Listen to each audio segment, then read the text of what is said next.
Zachy Hassan is your host on this most epic journey through pop culture's past. Hold on to your butts. This is Nostalgia Theater.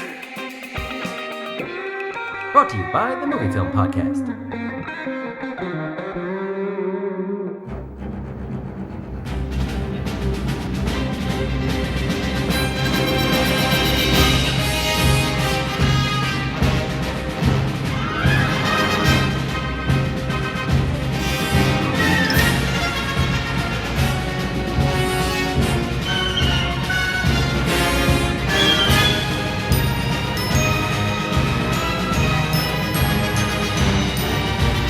Hi, everybody. Welcome back to Nostalgia Theater. This is Zachy Hassan, and with this month's release of Batman v Superman: Dawn of Justice, we welcome Batman back to the big screen after a long interregnum of like a couple years. As it turns out, we can't go too long without having Batman on the screen. Why? Because fans need him, and more importantly, Warner Brothers needs him to bolster their bottom line. So this film starts the beginning of the big DC cinematic universe. And for a more in-depth conversation on that, feel free to check out our episode of the Movie Film Podcast where Brian Hall and I go into that for a full 90 minutes. But in the meantime, I wanted to look back at the history of Batman and why he is so beloved, and I could not think of a better person to discuss that topic with than my guest for this episode. I'm joined by Kenneth Muir, who's an American literary film critic. He's written 21 reference books in the fields of film and television, focusing on science fiction, focusing on horror, but most importantly for the purposes of this conversation, he is the author of the Encyclopedia of Superheroes on Film and Television. John, thanks for joining us on Nostalgia Theater. Thank you so much for having me here. It's a delight to spend this time with you. Well, so let's start with your history with Batman. Everyone has their Batman story. What was your introduction to Batman? My introduction to Batman, it must have been, golly, I think probably 1975, which will give away how old I am. But I lived in New Jersey, and we got the TV channels, from the New York area. And I believe it was Channel 5, I think, and they were running this afternoon block where they would run The Lone Ranger, The Adventures of Superman, and then Batman. It was like, an hour and a half of superheroes. And I just remember being thrilled. Like, I could not wait to get home and watch that on TV. Nothing could stand in my way. There was a park, Brookdale Park, this lovely place with a playground that my parents would take. And I was like, okay, but I got to be home in time to see my superheroes, And I guess because the Lone Ranger was, the 40s, 50s, and Superman was also the 1950s. Batman was really the one, that was the main course. The other ones were great appetizers. But I was so excited every day to catch Batman. It just seemed so colorful, so modern. And of course, as a kid, I didn't pick up on the fact that it was campy or it was sort of, making these jokes. I just thought, it's this amazing car and these gadgets and all this stuff. So the Adam West Batman, even though I saw it in the 70s, is the one that absolutely, galvanized me towards superheroes. I think the story you just described, there's some variation of that that's pretty much the through line for everybody who grew up sort of in the 70s and the 80s, basically before Burton Batman showed up. What you described is pretty much the template for Batman fandom. That's great to know. So I am not alone. Well, I mean, like I'm a little bit younger than you, but I mean, kind of the same thing in the 80s. They would show the Adam West series or the Bill Dozier series. I guess it's referred to as both, but they would show episodes on Fox 32, WFLD, and every day you would have they would show the each two-parter every day. And I think at the time that the 1989 movie was announced, and I saw the first poster of Michael Keaton in the costume standing in front of the Batmobile, and it said Michael Keaton is Batman. I was like, Michael Keaton's not Batman. Who the hell's Michael Keaton? I was like, Adam West is Batman. Everybody knows that. Absolutely. I mean, I remember reading in the pages of Starlog back in those days that Adam West was campaigning to be in the film, to return to the role of Batman or to play Batman's father, perhaps. And I remember at the time thinking, yes, yes, come on, bring back Adam West. But of course, now I think, wow, Michael Keaton was fantastic. I think he was the best movie Batman we've had. So. I guess if they'd gone that route, we would have missed out on Michael Keaton's Batman, which would have been a shame. It's kind of interesting how the film, the Burton film and then the subsequent sequels, they worked so hard to distance themselves from the legacy of the 60s TV series. And it's almost like it took that distancing to come all the way back around to now what we have, where it's this warm embrace for that show. Right. Well, there's nothing like getting what you think you really want for changing your mind as to what you really want. And I think that, the excuse me, I've got cats running around here. They're not making too much noise. I've got no worries. Bat fan felines here. Then they've just decided to go crazy. They're my son's kittens. But, Batman, you've got this is a bad pun, but you've got the two bat poles, I guess. And in those two poles is the whole history of superhero television and film, really. That on one hand, you had this 60s TV series, colorful pop art, delightful, loved by children and adults at the time, but which its reputation over the years was, this destroyed Batman. It was campy. It didn't take Batman seriously. And so we moved gradually, further and further away. And we're saying, no, we can't like that. It was too silly. It was too inconsequential. We want serious Batman. And then, now we get all these deadly, serious, grim superheroes that are so dark and angsty. And you say, are they even heroes anymore? Or, what are they? Everything is so dark. It's treading into, vigilantism and things like that. In just a much darker way than I think, the previous generation had ever thought Batman would go. And now suddenly people are like, oh, it's such a relief to see the old Batman. It's not always grim and dark. You can go have a good time with this other Batman. Or, it could be contrarily that people now just have room for both in their hearts, maybe. But I think it's very interesting because it's like getting too much of what you think you wanted. You think I want the serious Batman. I want this serious, grim, realistic Batman. I know a lot of people now are like, no, I'm going to go back to the Adam West TV show. Well, and of course, this is a great time to be around because the TV show is available in high definition glory, so you can really appreciate all of the care and thought that went into the set design and just the colors and the brightness and everything that you just described. So that's available to be seen now. Absolutely, and I mean, and it looks beautiful. I mean, really coming out 50 years ago and the same anniversary as Star Trek, you look at these really colorful studio-bound productions of another era, and I know the production values went down a bit in the third season of Batman, but the first two seasons really look great. I mean, they just look so vivid, and people call it pop art, as I mentioned before, and I think that's really, in a way, what it is. I mean, it was.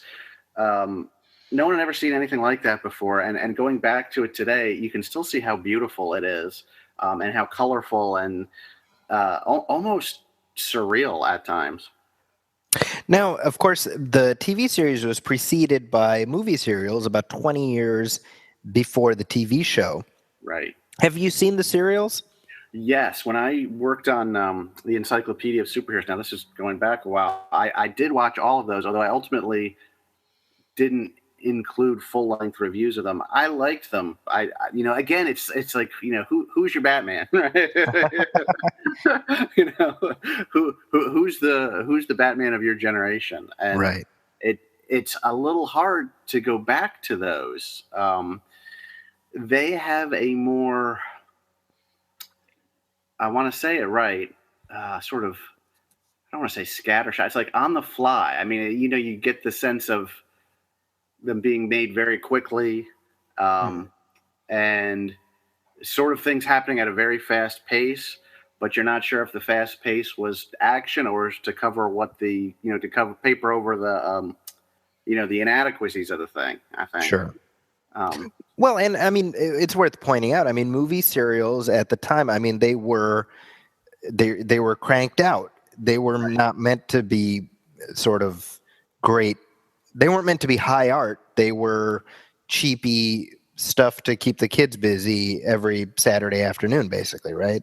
Absolutely, absolutely, and they serve their purpose. And I'm sure the folks who are listening, who are maybe the generation back, like, well, that's my Batman, and you can't really fault anybody if that's what they say. If that's the Batman that they grew up with, then it's sort of like picking your favorite, I guess, Time Lord or favorite James Bond. Everybody can make the case for the one they grew up with. Yeah, and I mean, I've only seen bits and pieces. There were two separate movie serials, and they were separated by about 6 years. There was Batman in 1943, and then there was Batman and Robin in, I believe, it was 1949, and each was about 15 chapters.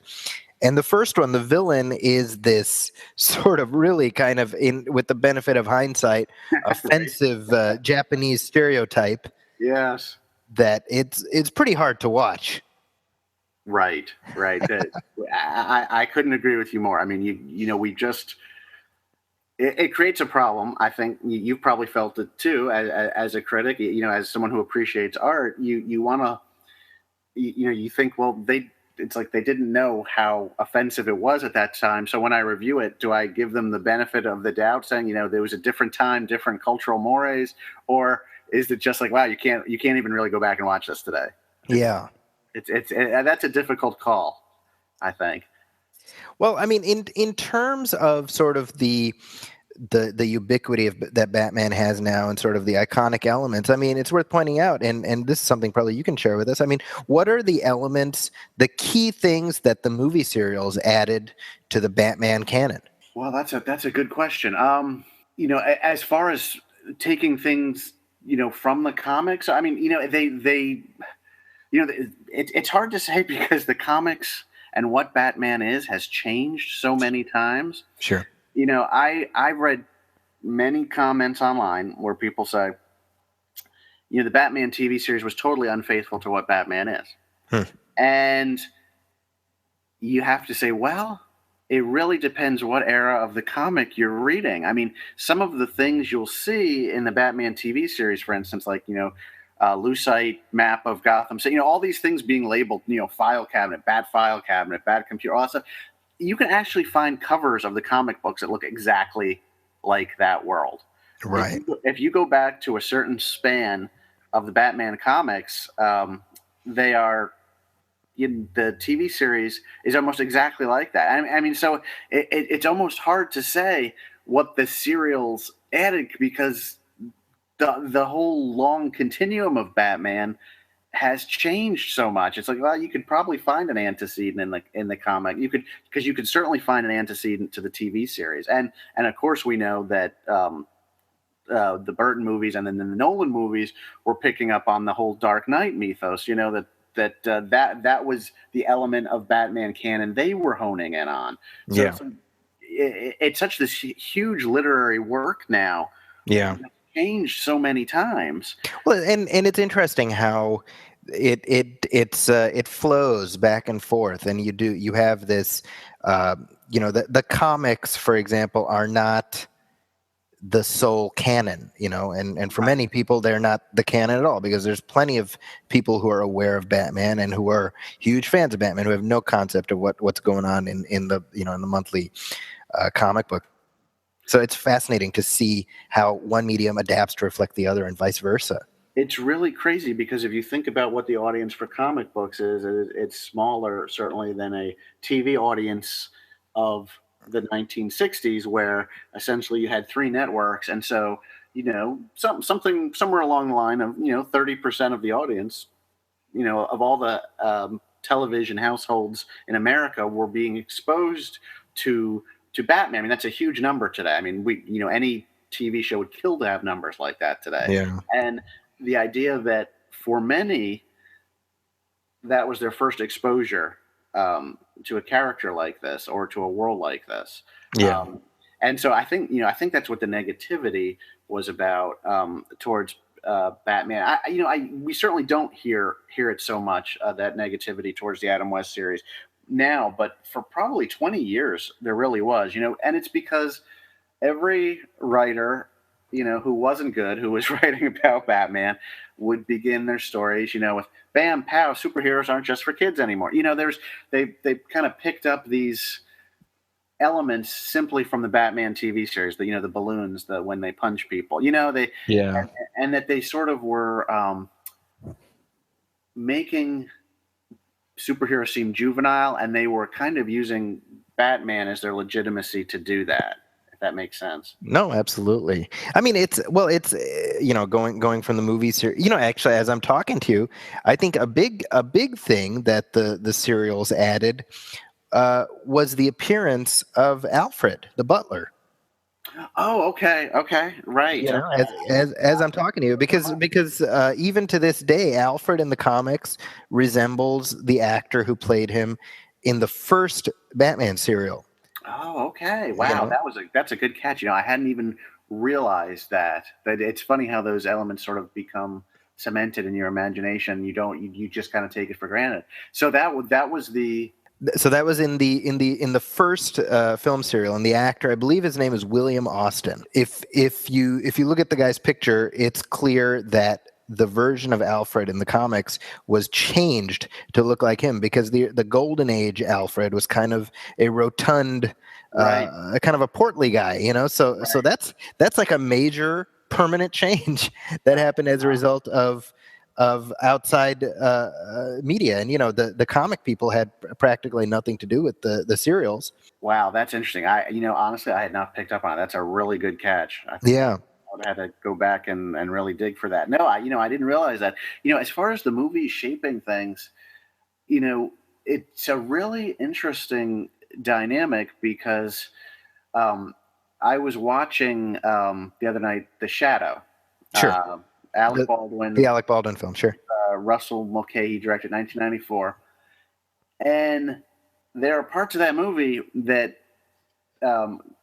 so clearly forecast like elements that occur in Batman Begins and things like that. The sort of Far Eastern opening in that film, and absolutely, the cross pollination between these things has gotten so it's almost impossible to keep track of. The one thing influences the other. The same thing. You think about what was happening right at the era of the Burton movie. RoboCop could almost play as a Batman movie, right? Sure. In 1987, in a way, it like primed people for what Batman was going to be like in 2 years. Yeah, RoboCop basically put Batman and Judge Dredd in a blender, right? Right.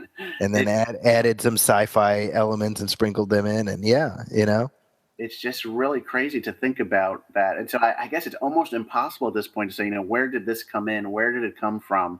There's so much, the whole split identity concept that we see so often in superheroes. I mean, where did that originate first? Was it, well, and even today there's serious debate, because I know I've faced it talking to people and interviews and stuff like that about, is the Lone Ranger a superhero? Sure. You talk about that. Well, he wears a mask. He doesn't have any powers. Well, Batman doesn't have any power. So, this writing the encyclopedia of superheroes was like one of the hardest things I ever did, because I had to like organize people in and organize them out. It's like, I'm not going to include just simply comic book characters like Dick Tracy, because I don't think Dick Tracy is a superhero. But yet I'm including Batman, but I'm not going to include the Lone Ranger. So what is the definition of superhero? And the cross-pollination between all these things, between comic book characters, even really the Western, because, let's make no bones about it, these superhero films today, they're Westerns. They're just dressed up Westerns. They're the American myth of the stranger who's not part of the system, who rides into town because he's disgusted with what he sees in the town, right. Saves the town, and then goes back to wherever it came from, till the next sequel. So it's like there are all of these crazy components at work here. even just in Batman, the Sure. influences. Well, and let's talk about the birth of the film series, and I mean that when we think about sort of the modern era where we're in now, where superhero movies come out and they are expected to make $1 billion. We're talking before the opening weekend of Batman v Superman, and the Warner Brothers has every intention of this being of $1 billion being the basement for this movie. Right. And so I mean, it's a juggernaut, and we live in an age where we've got Batman and Superman in the same movie, and then a few weeks from now we've got Captain America and Iron Man fighting each other, and I mean, this is if you're a comic book fan, this is the golden age, right? It's a question, I think. Well, it's interesting how far we've come, because in terms of what we expect out of these films, and there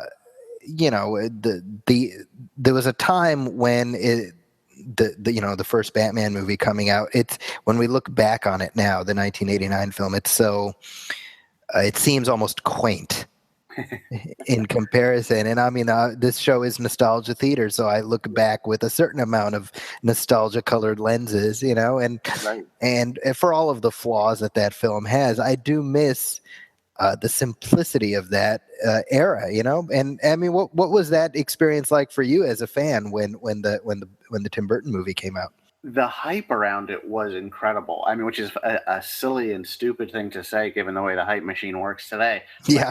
nobody had seen anything like that level of hype in 1989. I mean, the symbol of Batman, the bat was everywhere.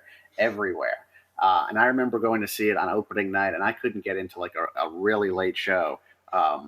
And the audience was packed, and the audience was primed, and I was not disappointed. I mean, I thought it wasn't what sort of I expected it to be as a fan of the Adam West series, but I loved it. And I mean, Jack Nicholson was, an immediate and overt sort of strength of the film. I think the appreciation of Michael Keaton almost came a little later. You had to sort of see past what Jack Nicholson was doing, and then to see how good Michael Keaton was, because Jack Nicholson was stealing the show, but now you go back and watch it and you see, oh, wow, Michael Keaton was great too. You just, he's not, painting over, masterpieces of art or, dancing around, it's hard to compete with that.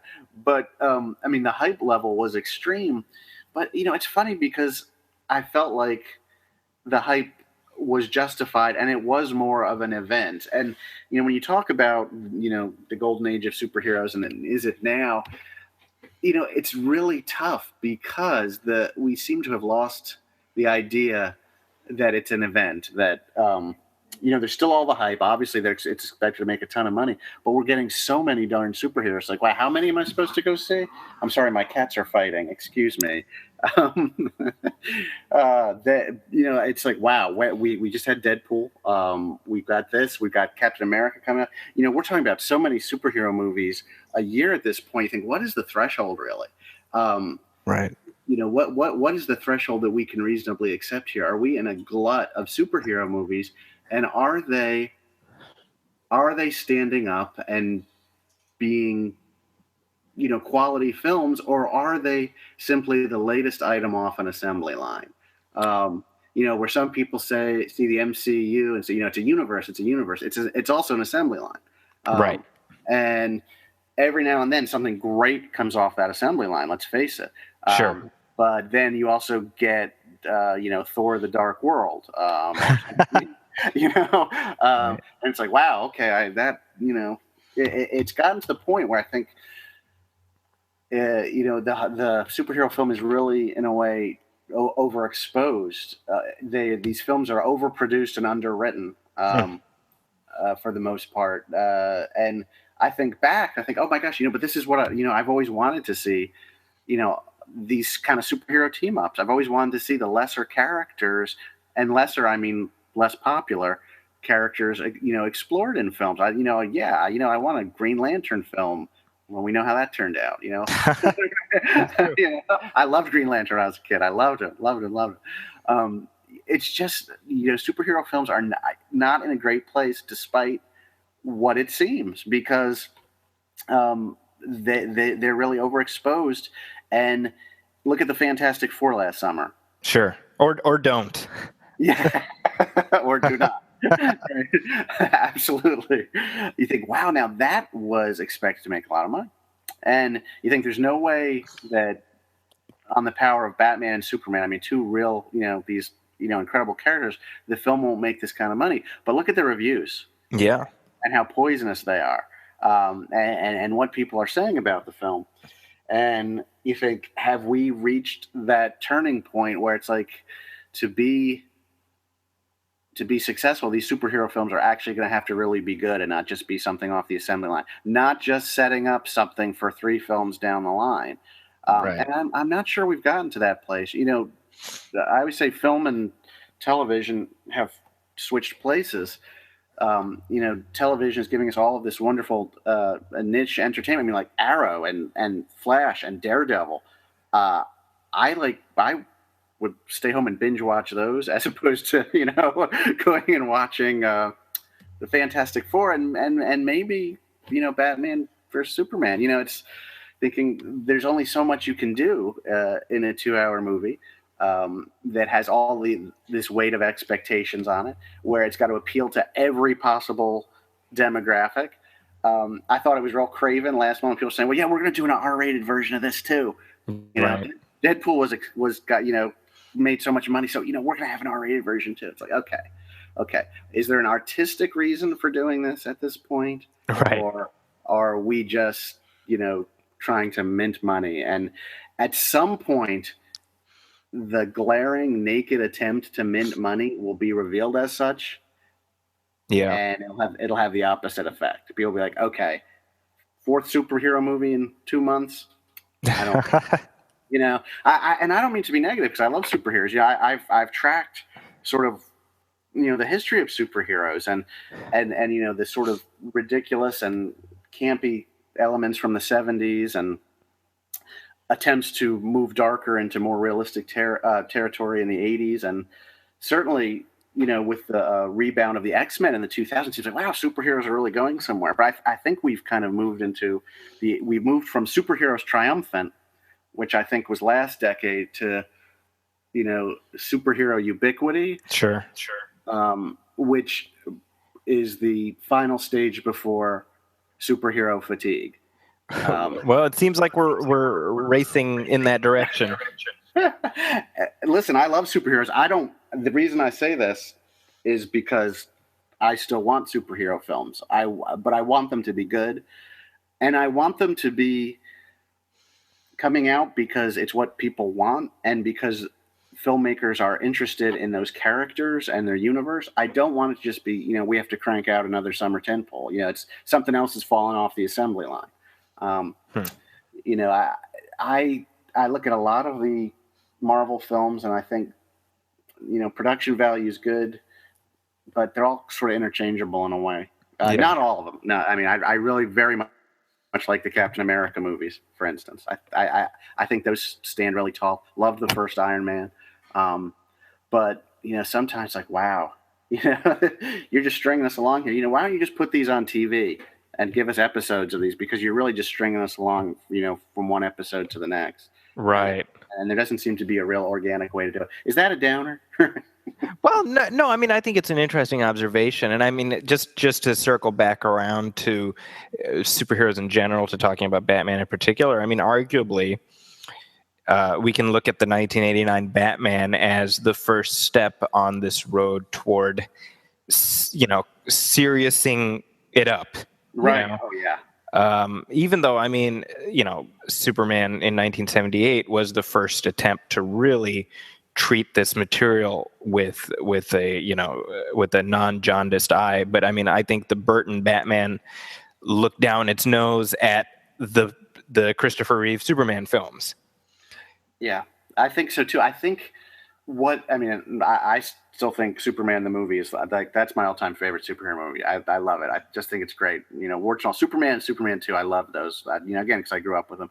But the thing about Batman, which was so great, Tim Burton's Batman, was that it was subversive and kinky. It was like, you think about what Batman was in the 60s, and he was like in the counterculture 60s, he was like the most square, stolid, symbol of authority, always, working with Commissioner Gordon sending criminals up the river. He was like this stolid authority figure in an area of anti-authority. And then in the 80s, you get Batman is the ultimate anti-authority character with the Tim Burton approach, subversive, kinky, twisted. I love that. I got to say, I love that. Well, and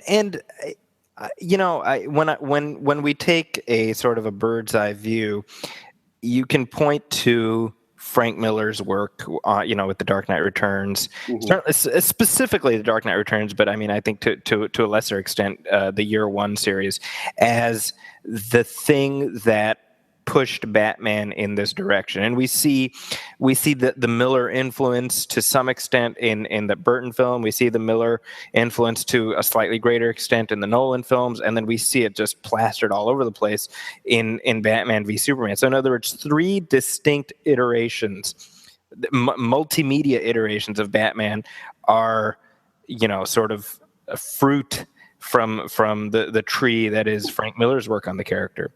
Right. And that's both good and bad, to be honest. I find a lot of sort of Miller's the worldview that he expresses very troubling, especially of late. But there's no denying that there's sort of an iconic primal resonance in the way he portrays Batman in The Dark Knight Returns. But it feels like people forget that the version of the character in that series is a Batman at the end of his life. Right. And he's a worn down, battered man. So this attempt, I mean, and I'm getting into Batman v Superman here a little bit, but this attempt to shoehorn that worldview into a character who's meant to be, quote unquote, normal Batman, I think that's misplaced, and I think it does a disservice to the character. I think you're right, and it's very interesting if you take any sort of political view of Batman. Even films that are fantastic have some troubling aspects. I mean, 2008. Okay, The Dark Knight. Right. Yeah. Absolutely.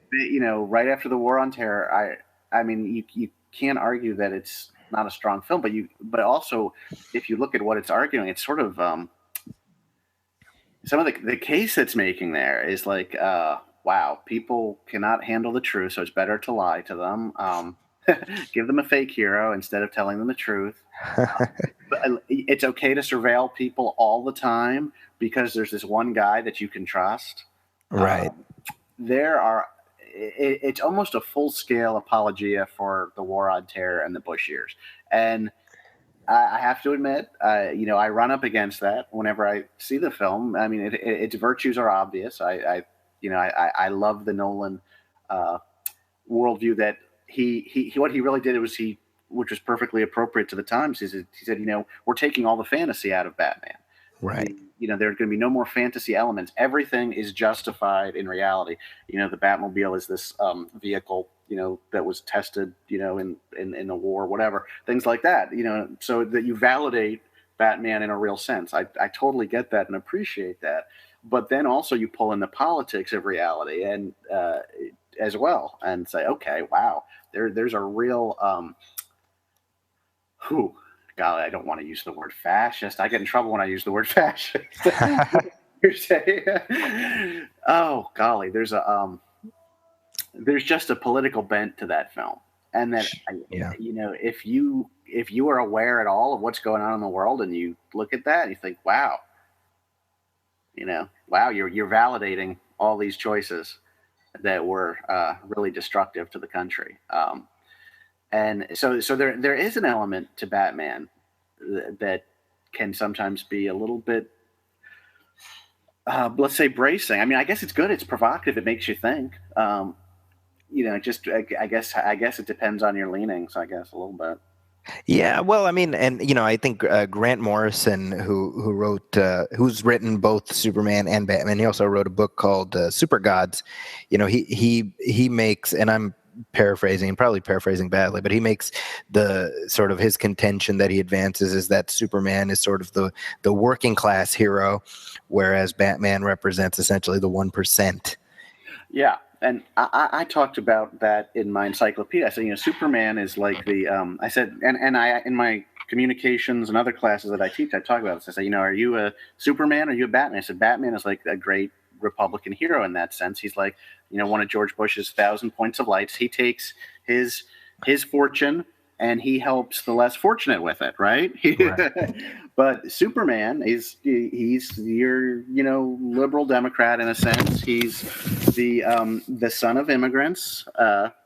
His name Kal-El speaks of what was not traditionally a stereotypically American sounding name, but he assimilated into the culture, saw the values of the culture, and then what did he do? Taking a job where he is pursuing the First Amendment, protecting the First Amendment. He's a journalist, right? Right. It's like, and that there's this real dichotomy between heroes there and what they stand for, I think. And that, I mean, Batman definitely he's a millionaire. He's one of the 1%.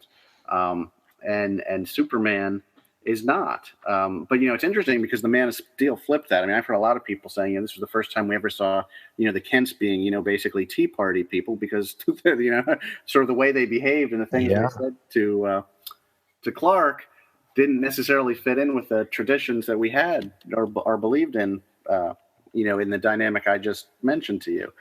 Well, and definitely.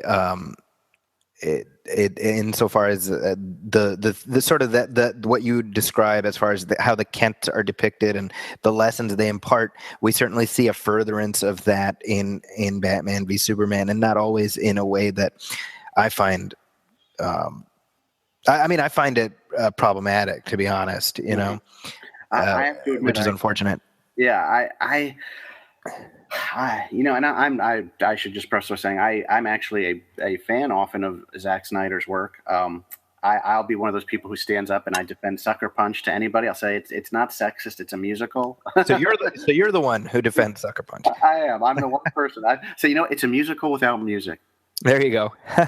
It is. One of the books I wrote was about a musical, and you look at the structure of the musical. It's actually structured like a musical. I think it's very interesting. So I'm not against him in any way, shape, or form, but I did not like the depiction of Pa Kent in Man of Steel. I had some major problems with that film, and what it had, the way it treated, the whole Superman universe, basically. That there were a lot of decisions I questioned. And of course, I'm not, I can question them all I want. I'm not making, $250 million movies. He's got to make them and make those calls. And I appreciate that he's the one on the firing line. He's the artist who's making those calls. So it's easy to sit back and second guess. But this is what we do as critics. I've always been a huge fan of Superman. I mean, Superman is my guy. It's like, man, if I could, I love Superman. I love Batman too, but Superman, the 1970s version, those were like my favorite films, superhero films. And, I'll tell you, I like Superman Returns too. That tells you anything. I just felt there were too many changes for the sake of changes to try to update the character. I thought it was sad that they couldn't even say the name Superman without making it a joke. Right. It was disturbing to me. But this is, and I know you have to face this because, like you said, we're critics. And this is nostalgia theater. Is that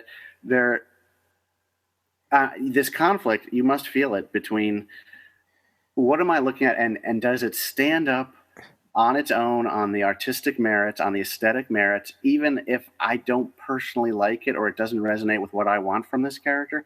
Right. That is a really difficult thing to map as a critic, I think, for our generation, who we have this certain element of fandom ingrained in us, as well as that, and I really try to be one of those people who says, you know what, this is not my view of this. Like, for instance, Rob Zombie's Halloween. Like, I would never do a Halloween movie the way he did it, but he had a vision for it.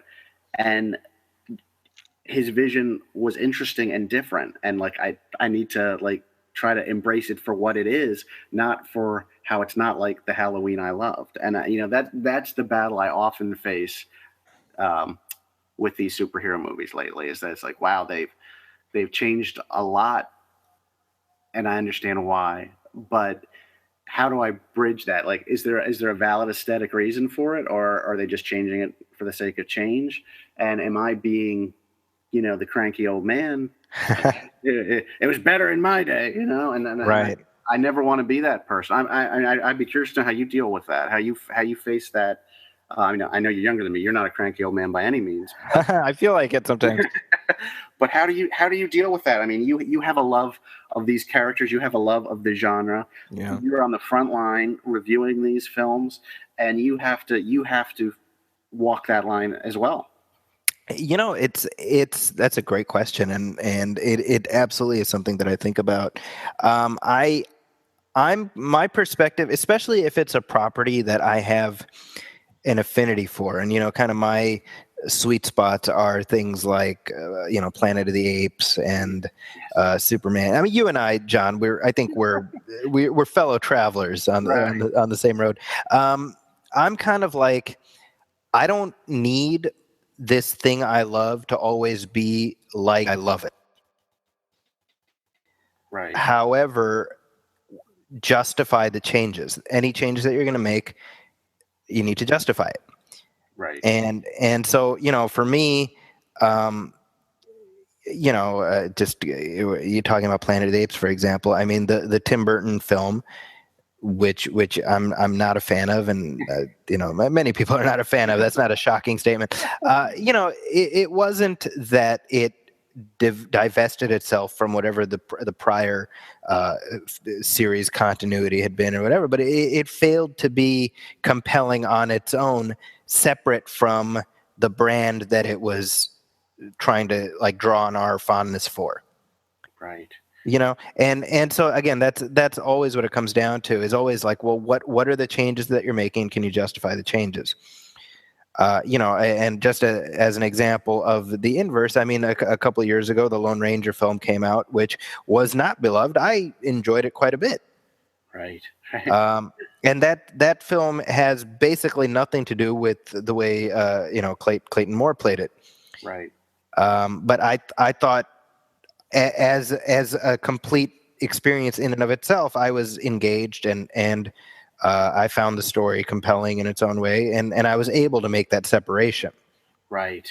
So I'm, it's like the if we're talking about, for example, something like Man of Steel as compared to the Richard Donner film, the original film, there's always that, oh well, you don't like, you want like that version, and that's why you don't like this version, and that's that's this false dichotomy that's being raised, because it's like, look, if we're talking about Superman, there are plenty of different depictions of Superman. It's not like Richard Donner was the be all end all. Good point. Right. So that's not the issue, but the issue is, what are you doing with the character? Are you preserving the essence of what I think is important? And that judgment is subjective to some extent, Right. But like you're mentioning, right? Like it's kind of the cumulative thing. Like you watch Man of Steel, and that the relationship between Clark and his foster parents. I mean, there's elements of that are problematic, and then you kind of file that away, and there's this thing here which is a little bit problematic, and then you file that away, and then eventually that file starts getting pretty substantial. That's the problem, and I'm fairly certain. I mean, when you were watching Man of Steel, you had the same reaction a lot of people did when he dispatches General Zod. Right. That's a problematic element, It is, absolutely, and and not just that, but the carnage and destruction that went on. In the last portion, which a lot of people I know complain about, but just the total disregard for sort of internal consistency. I mean, the whole plot of that movie is like, let's open up a black hole over a major city, right? And nobody says, do we know how to close this? Yeah. Right. Not one person says that. Right? Yeah. This plan, is this such a good idea? Should we really open up a this over the city, and not one soldier or general scientist says, maybe we could find another way. Yeah. The internal inconsistency is what bothers me. But someone could rightly point out to me, oh well, how about the end of Superman 4, John, where they fought on the moon, and Sure. he moved the moon or something like that. Hey, If you want to point out problems with Superman 4, you don't have to go to the end. You can pretty much what about the opening scene of Superman 4 and everything after, Right. So again, it's like, wow, for me, I have to just be extremely conscious that I'm being consistent, that if I pick apart something in a film that I grew up with, then I should pick apart those things in a film I see now. And the same is true. If I let a film off the hook for that I liked as a kid, then I got to let a film off the hook for it as an adult. It's just really interesting.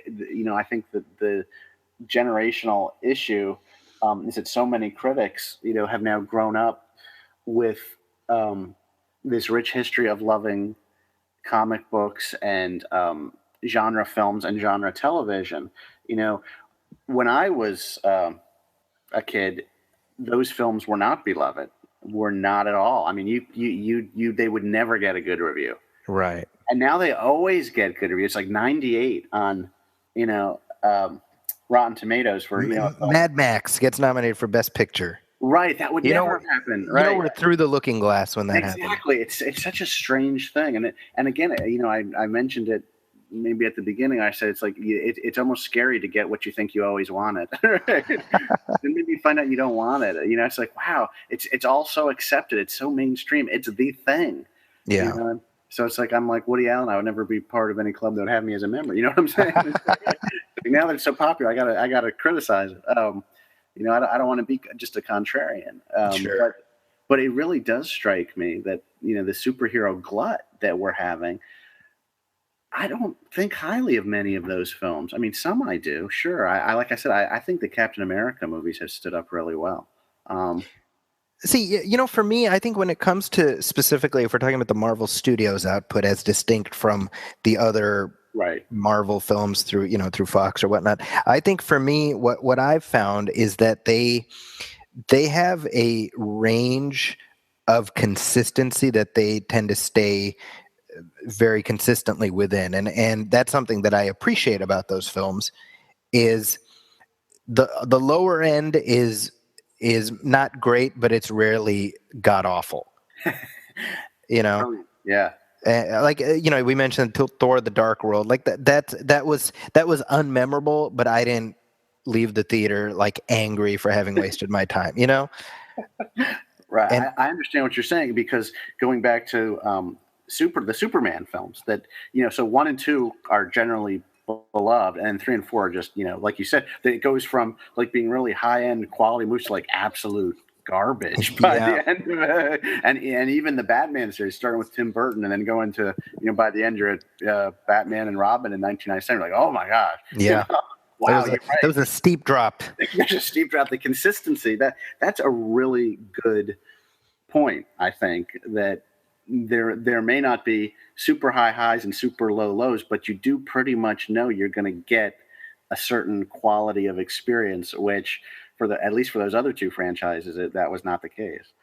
Yeah, well, and I mean, talking about the 90s Batman films, I think with the benefit of hindsight, given that those 4 movies are kind of a closed circle, and so it's not an ongoing concern. Each one of those is so distinct from the one before it.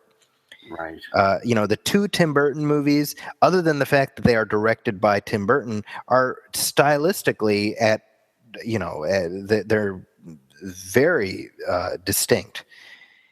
And I feel like with Batman Forever, I spent the past week basically going through all 4 of those films, and I was weeping inconsolably by the end, because I don't wish Batman and Robin on anybody, but I feel like the latter two, the 2 Schumacher films, were a response to the Burton films. And you just going back to what you were saying, like be careful what you wish for, you might get it. Right. Batman's success, 89 Batman's success, led Tim Burton to get carte blanche, which then led everybody to drop him like a hot potato. Yeah, because of the depiction of the Penguin and Catwoman, that it was like people were like, this this is horrifying. It was repugnant, yeah. Right, and so they made them lighter and funnier, and right, and I mean, what was your impression at the time seeing Batman Returns, right? Which is, I would imagine it was kind of a bracing. It was, I took my mother to see it. Oh. I don't remember what was going on. I don't know why I wouldn't have seen it with Catherine, my wife. We weren't married at that point, but we were dating. Maybe it was just like some weekend and, she was doing something or something. So I said, hey, Mom, let's go see a movie. And she likes Batman, and we went to see it. I was like, oh my gosh. Right. Maybe I shouldn't have taken my mom to see this, In hindsight. Right. But, she handled it well. I mean, she was a trooper through it. But, of course, after that, and I've watched the film many times since then, I think it's sort of this, this sort of bizarre one-off masterpiece in some way. The Christmas aspect of it, the German expressionist aspect of it, it's like it's overloaded with elements. It's overlong too, but there's some aspect of that says to me like this is somebody working out some sort of, again, some personal artistic point, and so for me, I mean, that's my weak spot. If I feel like, again, it goes back to my Rob Zombie thing, I would never want to see a Halloween movie like his Halloween movies. I never want to see the universe that way, but they were like uniquely his vision. And so, yeah, I'll take that. I'll take that over like a committee vision of it. You know what I'm saying?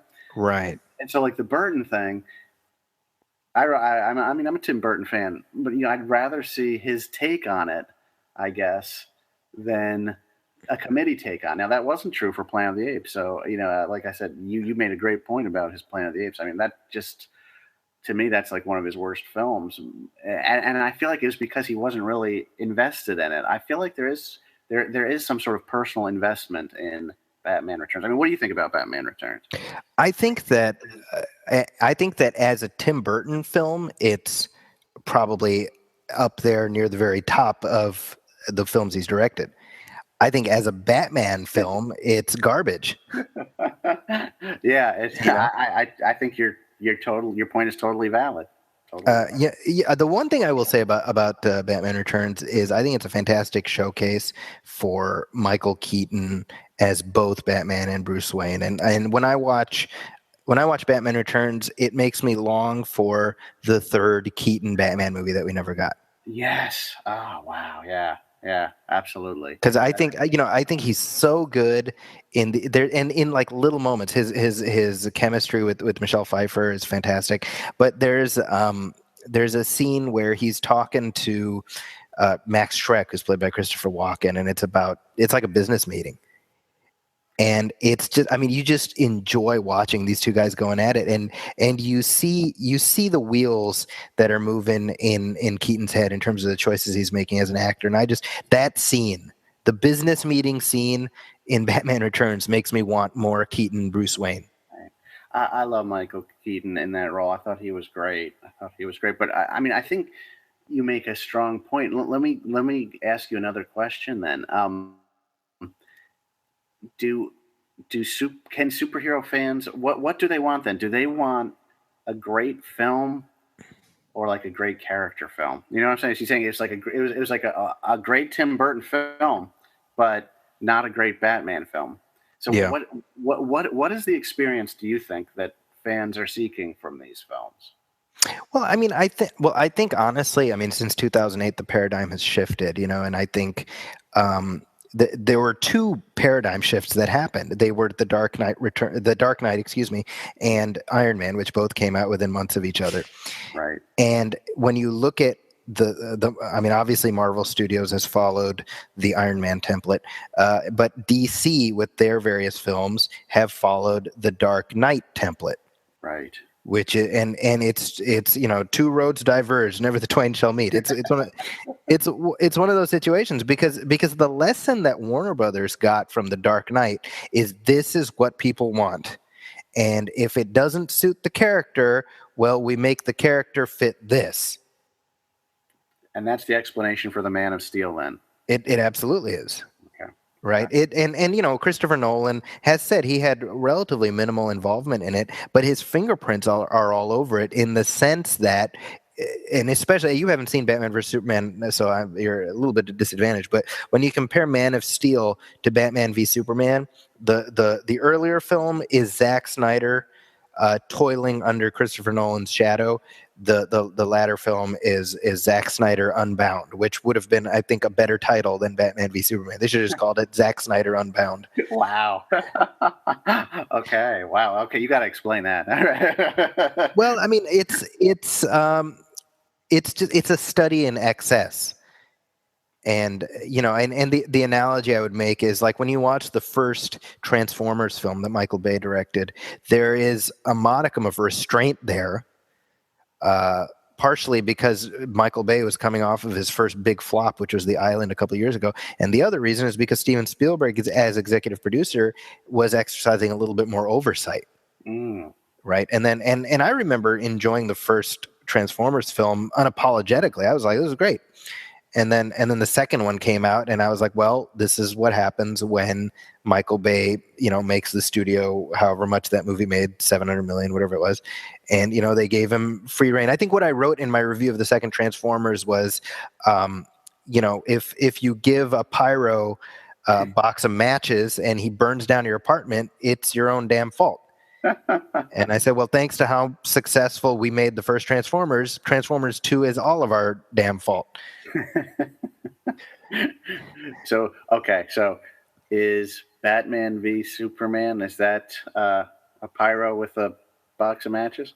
I would say so. Yeah, I think that it there. I mean, there's I have so many issues with that film that it far surpasses the scope of our discussion here. But I mean, I think that the biggest problem I had was it's excess topped with excess. Oh. And if you despised the 9/11 times 12 climax of the Man of Steel, yeah, which many people did, this is like, oh, let's do that, but amp it up, even more exponentially. Wow. And it's weird because you feel like an old man because you're like, well, this is, I mean, I didn't need in the 78 Superman, it was exciting to see Superman drop a boulder into a river to stop a dam or what, you know what I mean? Like, it didn't take much. So I'm kind of like, if this is the beginning of your universe, what are you going to do when you're trying to convey a real threat? Right. Right. Wow. And honestly, this is the same concern I have with some of the Marvel stuff that's coming up. I mean, I've said before on my other show that the Marvel Studio stuff I'm least excited about is the Avengers Infinity War movies. Yeah. Because I already have a sense that it's just going to be a bunch of special effects, and I'm just not interested in that. I totally agree. I think you make a really good point about that. And, I'm curious what fans will make of this film and whether it will create a schism, because I already know there's a lot of talk about critics who haven't liked the film getting people saying they've been bought off by Marvel. Right. Where do I get that money? I know, exactly. Why is Marvel not buying me off to this level? No, I'm just kidding. I just wonder if it's going to create an even bigger sort of schism for comic book fans and movie fans. Is this level of excess, is that substituting for heroism? Is it substituting for character depth? Is it substituting for overall sort of structure of the film? I mean, one of the great things about Donner Superman was this sort of three-part structure, Krypton, Smallville, Metropolis. And so much of how that film holds together is based on this carefully crafted artistic structure, and how the film looks different and how it moves differently in each of those parts. And it's just this sort of rampant destruction. I mean, it's so easy to do. I mean, I haven't seen the movie, but I mean, with the special effects and money, you can destroy anything. But is that finally what superhero movies are about? I think that there is a portion of the audience for whom, yeah, absolutely. I do think it's somewhat, it's an odd direction to take things in, because certainly, and I had my issues with the conclusion of the Christopher Nolan films, but that's not what he did. Right. His whole thing was being grounded and relatively restrained. And so, I mean, if you want my honest opinion, I think Snyder he's just not the guy to be in charge of this universe. And I think that maybe this is too much of a reach, but he said before how he wants to turn the Fountainhead into a film, and that to me signals he's got an affinity for Ayn Rand, and that's fine. I mean, I don't care about that, but I think that I can't help but see his vision of the DC universe filtered through a Randian worldview. Well, and that does not fit at all, does it? Well, I mean, but it's sure it doesn't fit, but it sure puts Jonathan Kent's wisdom to his son into context. It does, yeah. Right, you're absolutely right. And so to me, what we see in Batman v Superman is an extension of that, and that's why I find it deeply problematic. It's a Superman film made by people who either A, dislike Superman, or B, do not understand Superman. But either way, it's fully evident in the film. I tweeted this. I said to me that this is a film where Warner Brothers is taking the side of everyone who's ever thought Superman is lame. Right. Well, I mean, that's how I felt. That is almost word for word what I thought of Man of Steel. It's like you can't even say his name without making a joke about it. I mean, that's a problem. If you can't bring yourself to even acknowledge the name of your hero, and in that name and underneath that name are all the characteristics of that hero. Yeah. What else are you embarrassed by? You know what I'm saying? It's a little disturbing to me. And I mean, I don't know. It's somehow, because we've had the Frank Miller stuff, it's sort of okay and interesting to see Batman in a light like that. I just don't think it fits for Superman. But again, I haven't seen the film, so I can't comment on what they did with it. But Man of Steel, just did not work for me, because I felt like, the aspect, like you said, of Jonathan Kent, the destruction of the city, and the dancing around like it's a joke of sort of the essential qualities of the character. Yeah. It was just real hard to take, and this it just comes down to this existential question, I think, for fans. I mean, you have to face this in every franchise at some point. I think it's like, what are like the key elements that make the franchise and that kind of have to stay in concrete? Like, this was a big deal maybe 10 years ago when the new Battlestar Galactica came out, the remade version, and people ended up loving it. But it's like, okay, so you've changed the sex of the characters, you've done all these things, you've changed the very nature of the show, you've flipped the whole political dynamic. I mean, Battlestar Galactica came out of Mormonism, the original, and now we've flipped it into this, sort of very liberal post-war on terror thing, which is fine. It's just very different, but it makes you say, what is the nature of this thing we're making? Yeah. What is it? It can, is it all just changeable? Is it all just changeable, or are some things, do some things have to be said in concrete? And we don't change that. It could, because it's a little scary to me, because I think, hey, I'm a huge Star Trek fan. I love Star Trek. I think Star Trek is an enormously positive influence in my life. I want it to be that kind of influence in my son's life. And I think, okay, so, can we just take that out of there too, and instead of having, optimism and brotherhood among diverse peoples, why don't we just, make it where we're killing people, It's like, Right. Is that still Star Trek? The changes that the franchises are making, Superman, it's a little disturbing at times. Do you think, do you risk losing the essence of what made that property what it is? Right.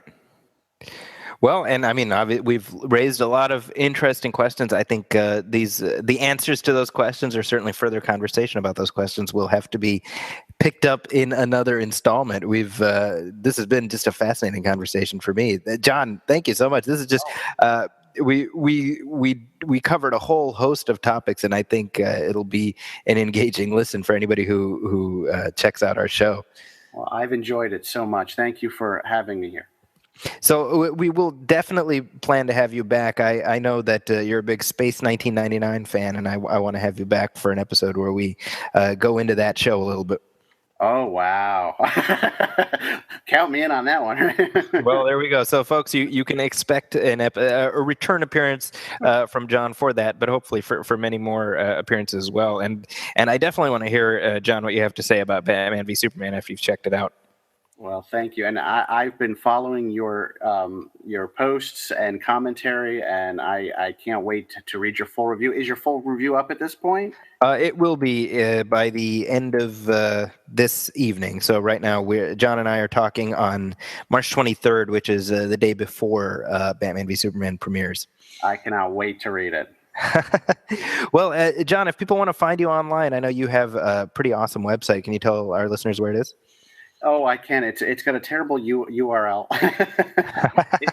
It's been around for 12 years, so when I did it, I didn't know what I was doing. But it's Reflections on Film and Television. But really, the best way to find me is just do a Google search on John Kenneth Muir, and I think my blog is the first thing that comes up. That's probably the best way to get to it. And I blog pretty much every day about cult TV, horror films, found footage films, things like that. So I'd love to have some new visitors. There you go, and it's one of my favorite sites. I go there every day, so I definitely recommend people check it out.